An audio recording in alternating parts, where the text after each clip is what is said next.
today's episode of Supply and Demand, where we dive into the economic forces shaping our lives. Today, we're tackling a pressing issue: inflation in Australia. Why does it seem like the government's solution is always to raise taxes or interest rates? Is there a better way? Let's explore alternative policies that could ease inflation without burdening everyday Australians.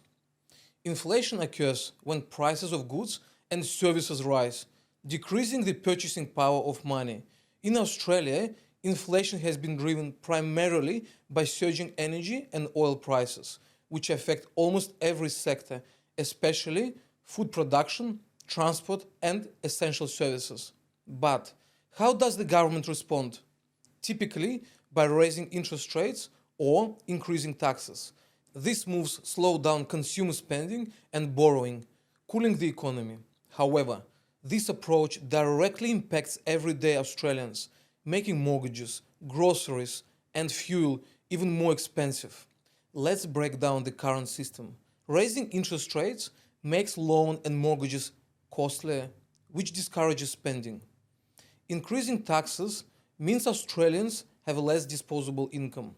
In essence, the average person pays for inflation caused by global oil and energy prices, something beyond their control. This approach seems like the government shifting its financial burden onto the public, forcing Australians to bear the consequences for decades of inconsistent fiscal management, budget deficits, and policy missteps that have prioritized short-term fixes over long-term economic stability. So, what is the alternative? Consider this.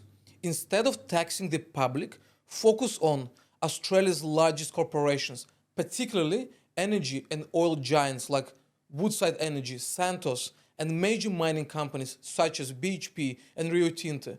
These corporations frequently post record-breaking profits, even when inflation surges, driven largely by rising commodity prices. Here's how it could work. Corporate windfall tax. A scaled tax on corporations earning above a certain profit threshold, particularly in energy and oil sectors. Use that tax revenue to subsidize critical sectors like agriculture, food production, and transportation, industries hit hardest by high energy costs. Introduce a floating tax rate that adjusts based on inflation indicators such as oil prices. Energy prices are at the heart of inflation. When oil and gas prices surge, transportation, logistics, and manufacturing costs increase. Farmers pay more for the fuel, which drives up food prices. Transport companies pass costs onto retailers, and ultimately, consumers foot the bill. If we tax corporations profiting from these price hikes, we could mitigate the inflationary impact. Farmers and transport businesses could receive direct energy subsidies, lowering production costs and, in turn, reducing grocery prices. But how do we ensure fairness and transparency? Enter blockchain technology. By using a blockchain, we could track oil prices, corporate profits, and inflationary impacts in real time. Imagine a system where oil price changes and recorded on a public blockchain. Corporate profits are transparently tracked. A floating tax rate is automatically calculated based on these factors. Funds are redistributed to subsidize essential industries. This system would adapt dynamically, reducing reliance on outdated fiscal tools like raising interest rates or flat taxes. Implementing such a model could stabilize inflation by targeting its root causes, energy costs, while reducing pressure on consumers.